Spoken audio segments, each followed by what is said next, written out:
Friends, welcome to Rukni world. ഇന്ന് നമ്മൾ പോകുന്നത് കന്യാകുമാരി ജില്ലയിലെ തക്കലയ്ക്കടുത്തുള്ള പത്മനാഭപുരം കൊട്ടാരത്തിലേക്കാണ്. കാര്യം കൊട്ടാരം കന്യാകുമാരി ജില്ലയിലാണെങ്കിലും അതിൻ്റെ അവകാശവും നിയന്ത്രണവുമെല്ലാം കേരളത്തിനാണ്. തടിയിൽ തീർത്ത ഇന്ത്യയിലെ തന്നെ ഏറ്റവും വലിയ കൊട്ടാരമെന്നാണ് പറയപ്പെടുന്നത്. യുനെസ്കോ വേൾഡ് ഹെറിറ്റേജ് സൈറ്റിൽ ഉൾപ്പെടുത്തിയിട്ടുമുണ്ട്. അകത്തേക്ക് കയറിയ ഇടതുവശത്ത് കാണുന്ന കെട്ടിടത്തിൽ നിന്നും നമുക്ക് ടിക്കറ്റുകൾ എടുക്കാം. തിങ്കളാഴ്ച അവധിയാണേ. ഇനി നമുക്ക് കൊട്ടാരത്തിനകത്തേക്ക് കടക്കാം. തടിയിൽ തീർത്ത ഒരു മായാലോകം, അങ്ങനെ തന്നെ വിശേഷിപ്പിക്കാം. ഇവിടെ കാണുന്ന ഓരോ കൊത്തുപണികളും അത്രയും മൈന്യൂട്ടായിട്ടുള്ള ഡീറ്റെയിലിംഗ് ആണ് നമുക്ക് കാണാൻ പറ്റുന്നത്. പിന്നെ പണ്ട് കാലങ്ങളിൽ ഉപയോഗിച്ചിരുന്ന ഫർണിച്ചേഴ്സും ആ മന്ത്രശാലകളും ഒക്കെ നമുക്ക് കണ്ട് ആസ്വദിച്ച് നടക്കാം.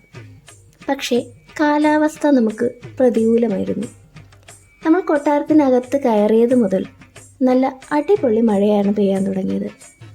പിന്നെ പണ്ട് കാലത്തെ കൊട്ടാരമല്ലേ, കറണ്ടും ലൈറ്റും ഒന്നും കാണില്ലല്ലോ. മഴ തുടങ്ങിയതും കൊട്ടാരം ആകെ ഇരുട്ടിലായി.